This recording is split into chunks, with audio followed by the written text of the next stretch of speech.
following video talks about gore in it, along with some other disturbing subjects. Viewer discretion is advised.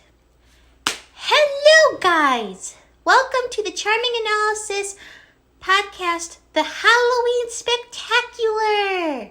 Don't say his name. You better not fucking do it.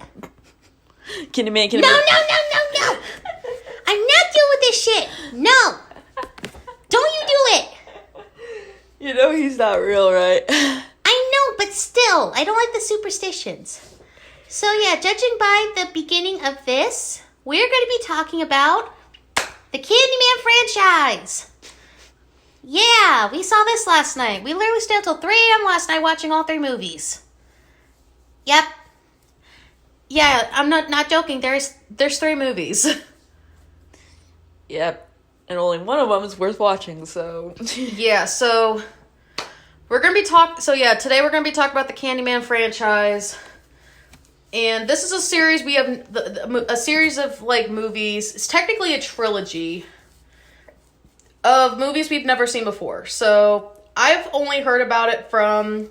You guys have probably heard about that they're making a Candyman movie. It was supposed to come out this year, but it got pushed back to, 2021. So, that's how I originally heard about this character and stuff. So, I was like, well, why don't we watch the movie since the new one's coming out? So, we decided, let's watch all 3 and see if they're worth it and stuff like that. And that's kind of what we did. So, we're going to basically tell you guys about Candyman. Yeah. So, let's do a brief synopsis of, just the series in general, because I feel like all the movies' plots are pretty much the same. Yeah. Except, there's a little bit of difference. So why don't you explain what Candyman is, honey? Basically, there's a white blonde woman who gets framed for every murder because she thinks Candyman did it. Okay. Well, so for those who have never seen this character before, who is Candyman? He's a tall black guy made out of bees who comes and kills you with hooks. Yep, that's basically the kind of... That's basically what he is. Yeah. So... And no, I'm not going to bring up what his fucking past they made up from the movie because I think it's... They change it every time. Well, no, it's just because I don't think that you needed to have something like that. I still feel like it gives some kind of insight a little bit, but I like how they did it in the second. It was fine for what they offered. In the first one, it was so brief. You didn't even need anything else, honestly. Yeah, but I did like the imagery that they did describe for it in the second movie. The third one, they kind of really didn't do anything with it. But I do like how they portrayed the second movie when it came to his backstory. Mm-hmm. I did like that. Anyway, so... Let's talk about the better of the 3. So yeah, there's 3 movies in the in this franchise so far. We don't know if the remake... If the new one that's coming out is a continuation of it, or if it's a remake. We'll get to that when we get to it. Yeah. So we're going to talk about the first one. So... I'll let my bean describe it first because... I already described every single movie. Well, let's talk about the first one. You have more to say about it because you like this one out of all the 3. So you get to go first. Well, I don't know. I just appreciated it, honestly. I thought it was going to be... I thought it was going to be, because it was, made in the 90s. I thought it was going to be a little bit more, of those silly, horror B films, and it really wasn't. It was actually it was actually a lot more smarter and better than I originally thought it was gonna be. Yeah, what's the actress's name? Virginia Madsen, I think. Virginia Madsen. I really dug her performance in this. I really did. Me too. I thought she was a good protagonist in this series for the first movie. I thought she was a really good protagonist. I liked that out of all the 3 movies, this one probably is the best one. It makes the most fucking sense. It's more coherent than anything. Yeah, and it also, it's honestly the best out of the 3. Like, this is one of those series where, like, you don't really need more than, like, 1 movie for it, but they still did it anyway. I don't know why. I think literally the only reason they did the other 2 was because people like Tony Todd, who is the guy that plays Candyman in the movies. I think the only reason that people see these movies is because of Tony Todd. That's probably the only reason they made him at this point. Because he's a really good actor. And for those who didn't know, he's also in the Final Destination movies we did do a podcast on a while ago. So yeah. So I guess... So we're mainly talking about the first one. The other 2 don't really have too much significance, but we're still going to briefly talk about them. Just because they're technically part of the franchise. So you might as well, like, talk about it at least a little bit. So... I guess what are some things in the first movie you absolutely like, and what do you feel like they could have done better in the second and third movie that they did in the first one? Well, not that much fucking shock editing. Like, I don't like that editing where it's like, where it's just flash, and they kept on getting, it's so much worse in the second and the third. It's like, what the fuck? Like, I did not... They had moments like that in the first movie, but they were brief, and they didn't bother me. They didn't bother me at all. And it's like, you know, what the first movie does is tell almost a kind of cheesy, because of the way it's framed, but it's still it's still a psychological thriller, in my opinion. It's a psychological horror about this woman, whether or not, like, she actually did it or not. It's not so much as she actually did it or not, but it's one of those movies to where something is there and you can't prove that it's there because it's fictional, and she's just trying to blame all of these horrible actions on this may not exist physical creature, like, and yeah. she's doing it like in a time where, like, it looks terrible on her because the victims are minorities. Yeah, like, a lot of the victims in the first movie were minorities. A lot of them were, which is, like, sad and stuff like that. But literally a lot of the people was it technically a hotel or an apartment building? It was condos. Okay, condos.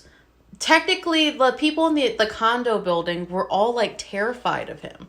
Like, every single person, like, was terrified of him and stuff like that. So, seeing, like, the actual fear that this guy radiated toward everybody in that whole building is honestly really sad, because everyone is pretty much living in fear. That whole building is a character in and of itself. The way, I don't know if they shot on location or they, like, just got several sets and, like, redid those things, but honestly, that it's, like, so grimy. It's so disgusting in there. It's so run down. There's graffiti all over the wall.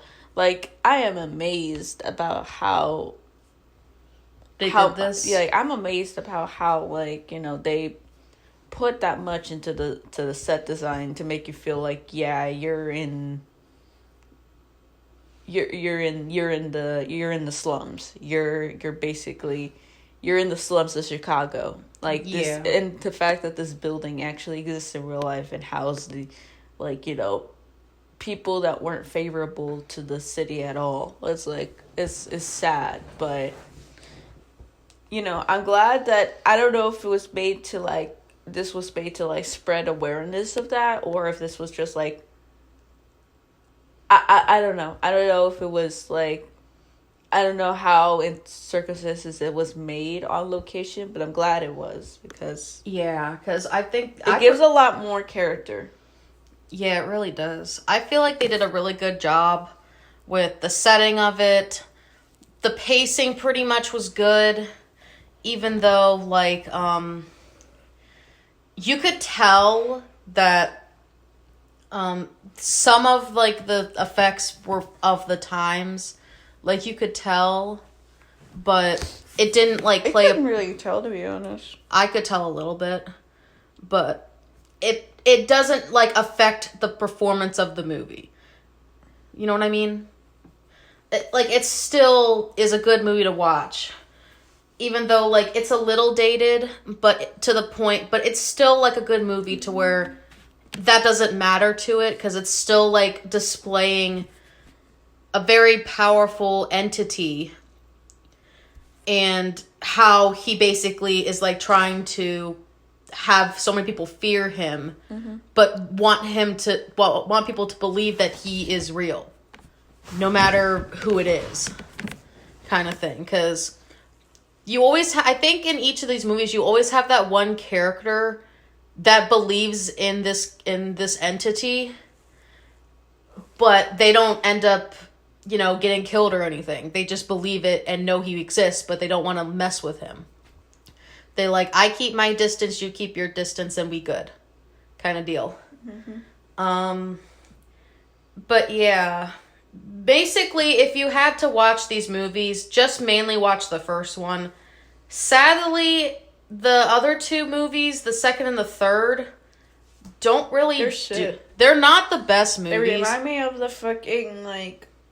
They remind me of a really bad horror movie from 2005, honestly. They remind me of that much of quality of level. Even though all these movies were made, like, in the 90s. I know. Which is surprising. Like, all these movies were made in the 90s. So... The only reasons we literally watched the second and the third movie is because Tony Todd's in it. That's the only reasons we fucking watched it. I don't think it was worth for that. Like, I honestly don't think, like, Tony Todd was, like... worth enough to watch them. Yeah, it was not. I wanted to see if it was actually good sequels or not. Because sometimes sequels are good, sometimes they're shit. They're boring. They're boring. Like, fucking... They're so boring, and the way that they try to tie a backstory into both of them, it's like, this is why I don't care about when you're trying to fucking connect, like, these movies to have, like, a backstory and, like, and then, like, trying to present it in the present day with a fucking fictional character. Like, it doesn't fucking matter. That's not what we're here to see. Yeah, but to me... I did like how they do the backstory part for the second movie, because I feel like that made the most sense. And we got to see, like, a visual version of it. I feel like that, even though it didn't really add anything to the movie, I still thought it was a nice touch to it, because you get to see what he went through and stuff like that, instead of just seeing it on the murals like in the first movie. Because in the first movie, you just see it through the murals of, like, the building. But this one, you actually get to see how it happened. That's, like, the only good thing, in my opinion, that the second movie did. Other than that, the second movie's not that good. The only other thing is that it takes place in New Orleans, and my partner really loves New Orleans. So, yeah. Those are, like, the only two good things the second movie had to offer, in my opinion. And those are the only good things about the second movie. That's literally it. Just the setting of it... because my partner really loves New Orleans, and the fact that we actually get to see a visual version of the backstory, because sometimes, like, I feel like sometimes for certain stories, not all stories, you kind of need a visual just to see, or something like that, but this one, it wasn't really needed, but I'm glad they put it in there. You know what I mean? Mm-hmm. But yeah, as for the third movie... nothing can really save the third movie. There's really nothing I have to say about the third movie, to be honest with you. Like, all they're doing is just incorporating Day of the Dead with Candyman, which I still can't believe they did that. He's not like a Mexican legend or anything. He's literally... I wouldn't mind them doing that, if they incorporate stuff into that. It's just the fact that they all had to explain, like, their culture to the fucking only white person in the film. I'm tired of that. I'm tired of that with any fucking culture. being done in movies. It's like, that fucking should not, that's a cliche that should just fucking die already. I know this was made in 1999, but still, it would. Yeah. Like, it's getting to the point where it's like, people should know this stuff by now. Like, not like in depth know it, because not everyone's gonna know each other's culture. Like, or at least don't fucking like look at them like they're like, what are they doing? They're doing some type of strange ritual that I don't know, and I'm gonna act confused, and I'm gonna like humor them a little. Like, I don't fucking care. Like, I don't care. It's like I just don't. It's fucking just is gross. Okay, it's fucking gross. It's one of those things to where I feel like when they do those, it's people being ignorant and they're not willing to learn how to do it. Like, if you had a protagonist that wasn't as confused at it, but is willing to learn about the culture, then that's different. They mainly do it to just people, like, white people who are looking at, like, who are just, like, it has to do with, like, other, like, it just normally has to do with, like, native culture, religious culture, just stuff like that. And it's like, can we please stop? I don't, like, it might not exist anymore, but I get really tired every single time I see a movie do that. It's like, oh, well, this fucking movie did it, damn it. Yeah, because I think it's also because a lot of the more modern movies these days, like, example, Coco, even though it's a Disney movie, they explain how they, like, show the Mexican culture in probably one of the best ways I've seen, personally.